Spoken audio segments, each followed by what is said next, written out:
राक्षस या फिर वैम्पायर्स, ये शब्द सुनते ही आपके दिमाग में सबसे पहली तस्वीर क्या बनती है? शायद काले लबादे वाले, धूप से डरने वाले और ताबूत में सोने वाले जीव, है ना? जिन्हें हमने हमेशा फिल्मों या कहानियों में देखा है। हम अक्सर यही मानकर चलते हैं कि ये सिर्फ सिनेमाई मिथक है और असल दुनिया में इनका कोई वजूद नहीं है। लेकिन आज के इस विश्लेषण में हम एक ऐसी रोंगटे खड़े कर देने वाली सच्ची घटना पर बात करेंगे जो सच कहूं तो इस पूरी सोच को ही बदल कर रख देगी। तो चलिए आज के हमारे इस विषय myths versus reality, the Florida cult and modern लोर में गहराई से उतरते हैं। ये एक बेहद ही डार्क नैरेटिव है। इसकी शुरुआत फ्लोरिडा में एक गुमशुदगी के बहुत ही आम से लगने वाले मामले से होती है और अंत लोक कथाओं के एक बिल्कुल नए सिनेमाई रूप पर जाकर होता है। ये देखना वाकई दिलचस्प है कि कैसे एक सच्ची और खौफनाक घटना हमारी कल्पनाओं की हदों को भी पार कर जाती है। भाग 1, मिथक बनाम एक खौफनाक हकीकत। हम अपनी इस इन्वेस्टिगेशन की शुरुआत इस बात से करते हैं कि कैसे पुलिस स्टेशन में दर्ज हुई एक साधारण सी मिसिंग रिपोर्ट देखते ही देखते एक ऐसे भयानक बुरे सपने में तब्दील हो गई जिसकी किसी ने कल्पना भी नहीं की थी। जरा इस टाइमलाइन पर गौर कीजिए। शुरुआती घटनाक्रम इतनी तेजी से बदला कि किसी को कुछ सोचने का मौका ही नहीं मिला। पहले दिन सारा नाम की एक लड़की अचानक गायब हो जाती है। दूसरे दिन उसके दोस्त घबराकर पुलिस स्टेशन आते हैं, रिपोर्ट करते हैं कि वो तय समय पर नहीं मिली और सबसे अजीब बात, उसका फोन भी डेड है। और तभी उसी वक्त स्टेशन के अंदर एक अनजान कॉल आती है, लेकिन उस तरफ से कोई कुछ बोल नहीं रहा था, बल्कि सिर्फ चीखने और रोने की भयानक आवाजें आ रही थी। भाग 2, एक भयानक खोज।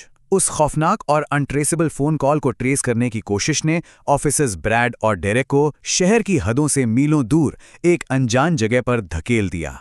और रास्ते में उन्हें जो दिखा वो दिल दहला देने वाला था। दोनों ऑफिसर्स को एक लड़की सड़क किनारे बेहोश पड़ी मिलती है।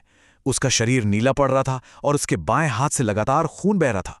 200 द्वारा दी गई फोटो की मदद से उन्हें उसे पहचानने में देर नहीं लगी, वो सारा ही थी। अब आप सोच रहे होंगे कि ये किडनैपिंग थी, राइट?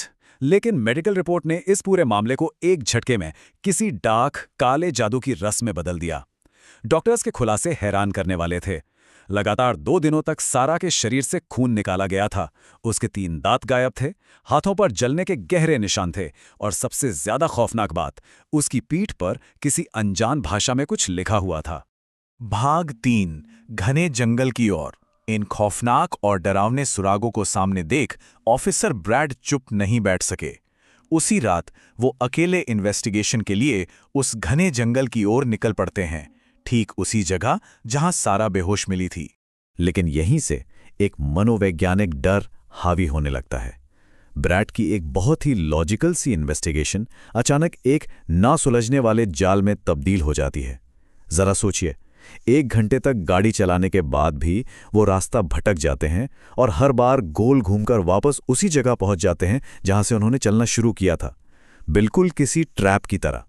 अब हकीकत खुद बदलती हुई नजर आने लगी थी। खून से लथपथ कुछ खौफनाक आकृतियां ब्रैड की गाड़ी की तरफ बढ़ती हैं और फिर अचानक रहस्यमयी तरीके से हवा में गायब हो जाती हैं। इसके तुरंत बाद ब्रैड को एक अजीब सी गहरी नींद आने लगती है। ऐसा लग रहा था मानो किसी ने उन पर कोई काला जादू कर दिया हो और उन्हें बंधक बनाने से ठीक पहले सम्मोहित कर लिया गया हो। भाग 4, द सीक्रेट वैम्पायर कल्ट। काफी देर बाद जब ब्रैड को आखिरकार होश आता है तो उनके सामने जो नज़ारा था वो वैम्पायर्स के बारे में हमारी सारी पुरानी धारणाओं को हमेशा के लिए चकनाचूर कर देता है। ये कॉन्ट्रास्ट सच में बहुत डिस्टर्बिंग है। हम सोचते हैं हॉलीवुड के वैम्पायर्स जिनके लंबे दांत हों, काले लबादे हों, लेकिन फ्लोरिडा के उस कल्ट में मौजूद लोग कोई सिनेमाई मॉन्स्टर्स नहीं थे। वो बिल्कुल आम टीनेजर्स जैसे दिखने वाले साधारण लड़के लड़कियां थे। वो डाइनिंग टेबल पर बैठकर बड़ी शांति से खाना खा रहे थे और साथ ही एक बॉटल से इंसानी खून पी रहे थे, और वो खून एक पाइप के जरिए सीधे ब्रैड के शरीर से निकाला जा रहा था। उस कमरे का माहौल ही अलग था। चारों तरफ काले जादू का सामान और इंसानी दांतों का ढेर पड़ा था, जिनका इस्तेमाल शायद काली शक्तियों को खुश करने के लिए किया जाता था। ये भयानक डिटेल सीधे सारा के उन गायब दांतों से जुड़ती है जो इस कल्ट के खौफनाक और असली इरादों को पूरी तरह से उजागर कर देती है। किसी भी तरह से अपनी जान पर खेलकर ब्रैड वहां से भाग निकलते हैं। वो एक फोन बूथ तक पहुंचते हैं और तुरंत अपने पार्टनर डेरेक को कॉल करते हैं, लेकिन यहां फिर से एक डरावना लूप बनता है। डेरेक को फोन पर ब्रैड की कोई आवाज नहीं आती, बल्कि उन्हें बिल्कुल वैसी ही रोने और चीखने की आवाजें सुनाई देती हैं जो स्टेशन में आई उस पहली रहस्यमयी कॉल में थीं। खून की भारी कमी के कारण ब्रैड और सारा दोनों की ही बेहद दुखद मौत हो जाती है। बाद में जब डेरेक अपनी टीम के साथ उस जंगल में इन्वेस्टिगेशन करते हैं तो उन्हें बीचों बीच एक कच्चा और खाली घर मिलता है। इस सबूत से ये पूरी तरह साफ हो जाता है कि ये सीक्रेट कल्ट खुद को जिंदा रखने के लिए काले जादू और इंसानी खून का इस्तेमाल कर रहा था। भाग 5 आधुनिक लोक कथाएं और सिनेमा। हालांकि फ्लोरिडा में उसके बाद इस तरह के कोई और मामले सामने नहीं आए, लेकिन वैम्पायर से जुड़ी ये डार्क कहानियां पूरी दुनिया में लगातार फैलती रहीं और समय के साथ अपना रूप भी बदलती रहीं। और यही चीज हमें बेताल के कॉन्सेप्ट की ओर ले जाती है। आपने इसका नाम तो सुना ही होगा।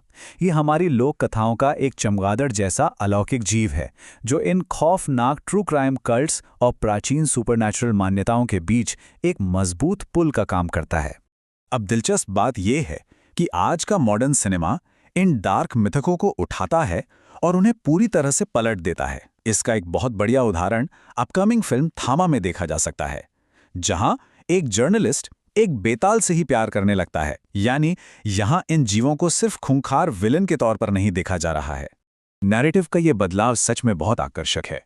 जंगल में छुपकर इंसानों का खून पीने वाले उस फ्लोरिडा कल्ट के बजाय ये मूवी ये दिखाती है कि बेतालों को असल में दुनिया की रक्षा के लिए बनाया गया था और वे सालों से इंसानों के बीच जंगलों में छुपकर एक रक्षक के तौर पर रह रहे हैं।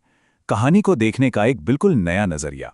तो इस पूरी चर्चा को समाप्त करते हुए एक बड़ा सवाल हमारे सामने आकर खड़ा हो जाता है। हमारी सिनेमाई दुनिया के मनोरंजन का कितना हिस्सा असल में इंसानी हकीकत के सबसे डार्क और खौफनाक कोनों से जुड़ा हुआ है? क्या ये प्राचीन और डरावनी कहानियां सिर्फ इसलिए इवॉल्व होती हैं ताकि हमें स्क्रीन पर बांधे रख सकें, या फिर हमारे आसपास के जंगलों में आज भी कुछ ऐसा छिपा है जिसे हम पूरी तरह से समझ ही नहीं पाए हैं? ये एक ऐसा विचार है जो यकीनन काफी लंबे समय तक आपके दिमाग में घूमता रहेगा।